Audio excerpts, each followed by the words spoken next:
He leaned in close, his breath sour with whiskey, his words sharper than the knife on the wedding table. If it wasn't for pity, no one would have invited you. 17 years since he'd thrown me out, and still his voice carried the same venom, same sneer, same satisfaction in trying to cut me down. I didn't answer, I just sipped my wine. Let him believe he'd landed the blow, because the real strike was still waiting. I was 13 when he told me to leave, said I was weak, said I'd never amount to anything. He shoved me onto the porch with nothing but a duffel bag and the clothes on my back. My mother stood in the doorway, silent, like a shadow that refused to move. I walked into the night alone, slept on couches, worked jobs no one wanted, fought for every inch of survival. And in that fight, I found something my father never expected: discipline. At 18, I signed a paper that would change my life: the Army. While he poured drinks at bars, I was learning strategy, resilience, and control. Every rank I earned, every stripe on my uniform was a step further away from the boy he'd discarded. By 30, I was a soldier men followed.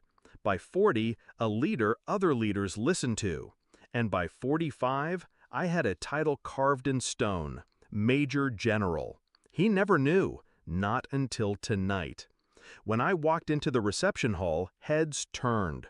Old classmates, neighbors, even my brother's friends, they saw a man they didn't recognize. Tailored uniform under the dress blues, posture straight, calm, commanding. But my father saw only the boy he'd broken. That's what narcissists do. They stay stuck in their own past. So when he spat those words, I didn't flinch. I let them hang in the air, heavy, petty, beneath me, because the room was about to shift. The bride, my brother's wife now, rose with the microphone. She tapped the glass, her voice bright and warm. "I'd like to make a toast," she said. "Not to the groom, not to me, but to someone in this room whose story deserves to be honored." The crowd murmured. Glasses stilled. My father's smirk grew. He thought she meant him. Then she turned. Her eyes found mine. "To Major General Davis," she said, lifting her glass, "a man who served, who fought, who rose when life tried to keep him down. A man I am proud to welcome into this family." The room erupted. Applause thundered against the chandeliers. Glasses clinked. People stood. I raised my glass, steady, calm. My father didn't move.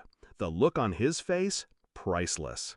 His smirk collapsed, his jaw slack, his skin pale. The title echoed in his ears: Major General. The boy he'd thrown into the street now outranked him in every sense of the word. He whispered, almost choking, "General?" I met his eyes. Cold, controlled. 17 years, Dad. Maybe you should have paid attention. He blinked fast, searching for words, but none came. The man who once defined himself by power, by dominance, had just been stripped of it, in front of everyone. The night moved on, but for him, it ended there. Every laugh, every cheer in my honor was another nail in the coffin of his pride. I didn't gloat, didn't rub it in. That's not how real power works. Real power is silence while they crumble under the weight of their own regret. When he tried to approach me later, I excused myself. Let him stand alone in a crowd that now looked at him differently. No longer the patriarch, just the bitter man who'd kicked out a future general. As I drove away that night, uniform jacket folded neatly beside me, I thought back to the porch 17 years ago. His words had been meant to destroy me.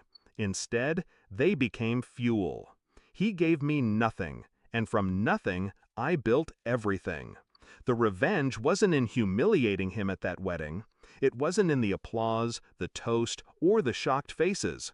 The revenge was in every year I spent proving him wrong without ever saying his name.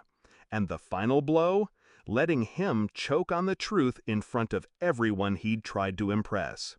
So yes, I sipped my wine and smiled, because the boy he abandoned was gone, and in his place stood the man he could never become.